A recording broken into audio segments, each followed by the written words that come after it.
Bob. Do any of you remember Ben Carson, the shock doc, the guy who challenged the president at a prayer breakfast, no less? Turns out, before that breakfast, the president's people had a message, well, for even Ben. Sounds more like a warning, Ben. Dr. Carson, good to have you back on. What were they saying? Well, I don't know that I got any threats from them. Certainly, I got messages from the committee that they would prefer that I not say anything that would be construed as, you know, nasty or offensive to the president. So in other words, this being a prayer breakfast, it was not the place to be overtly political, and so they thought in this venue, whatever differences you might have had with the president from your vantage point as a top surgeon and the like, that was not the venue for it. And that was their feeling. That was not necessarily my feeling. You know, I felt the prayer breakfast is a perfect place to sort of diagnose the spiritual condition of the country and to deal with some of the issues that so many people are feeling very frightened about. And in fact, since the prayer breakfast, the amount of messages, the mail that I've gotten, every place I've gone, people come up and they're just so enthusiastic, they're so happy about what's going on, and feeling like maybe they have hope again. And I hope that maybe the administration hears that and recognizes that there is a need to be the president of all the people, not just of a segment of the people. We need to be doing things that bring people together and to create harmony, and not things just so that our side can win. So, Doctor, when they did send you these emails or whatever, however they communicated to you that, you know, this isn't the venue, doctor, to raise this stuff, and you obviously disagreed, how did you convey that to them? Ahead of the speech, or did it all just come out during the speech? Pretty much came out during the speech. And I don't think that there was anything that was said that should have been offensive. You know, unless you were guilty of any of the things that I was talking about, it shouldn't have been offensive at all. But if you're the president and it's under your stewardship that this debt has accrued and this health care law has taken effect and some of these liberties you talked about have or seem to have been compromised, I could well understand why it wouldn't go down well with him, right?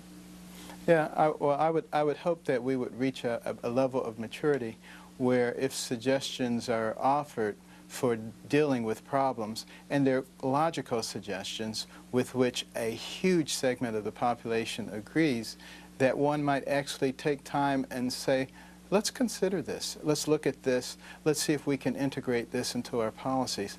Again, the ideal being to lead all the people, not just a segment.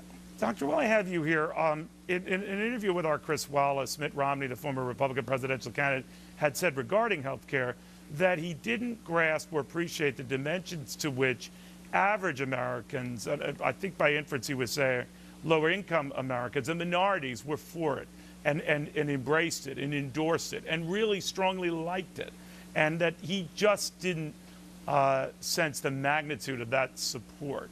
So in your position, what do you think of what he was saying and what he's admitting to now, that this healthcare law and some of this government intrusion, however you want to define it, is liked by a whole bunch of folks, more than Republicans seem to appreciate? Well, and I understand why they like it, because your health care is the most important thing you have, and it's frightening when you think it might be threatened.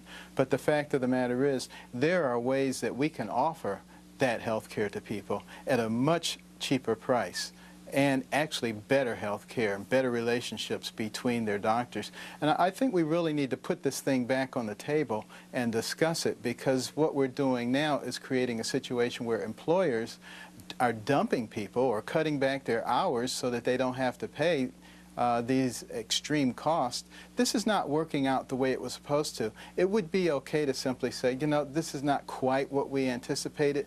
Can we go back to the drawing board? And maybe this time, let's really be transparent. Maybe let's really get everybody involved in the discussion. I think it would make a big difference. You know, I did get called by the administration a couple of times during the debate. And the first time, you know, we were having a good discussion, and then I indicated that I was an independent, so that was pretty much it. And then I got a call a couple of months later. I guess they reconsidered, And I was teaching a class, and I couldn't talk at the time. And I said, maybe could we talk in 40 minutes? And, well, no, we can't talk in 40 minutes. So that was the end of that. And I told David Axelrod about those two incidents, and he told me that there were probably some less than mature people who were involved, and certainly I shouldn't judge the administration based on those encounters. Well, he might be right, but let me ask you, post your speech and your remarks, which everyone sort of said, in political communities on the left or right, were fiery and hot. I listened to them all. They were very reasoned, cogent, very calm. You weren't histrionic in the slightest. You just called into question where we as a country are going, what our government is doing, this healthcare thing and how it's evolving. Post those remarks, Doctor, besides all these folks who want you to run for president, have you ever heard from the president or any of his people or said, you'd be good to come back to and let's look at how we implement this and things that we avoid, or any of that? No, there has been no communication whatsoever. How do you feel about that? And I guess, that doesn't surprise me. But I'm looking for a time when we as a nation do have the ability to sit down and discuss things reasonably together. Because if we put all of our objectives on the table and use all of our knowledge, I'm certain that we can come to some very reasonable solutions that everybody would grasp. And we don't have to have this win or lose mentality. A lot of people say it's too late for that. It seems late, but I'm an eternal optimist, and I think we can turn it around. And certainly the enthusiasm of people that I encounter is just unbelievable. All right. Dr. Ben Carson, Johns Hopkins, the Director of Pediatric Neurosurgery at Johns Hopkins. Thank you very much. We'll keep track of that, keep track of what's going all around the country. So far, so good.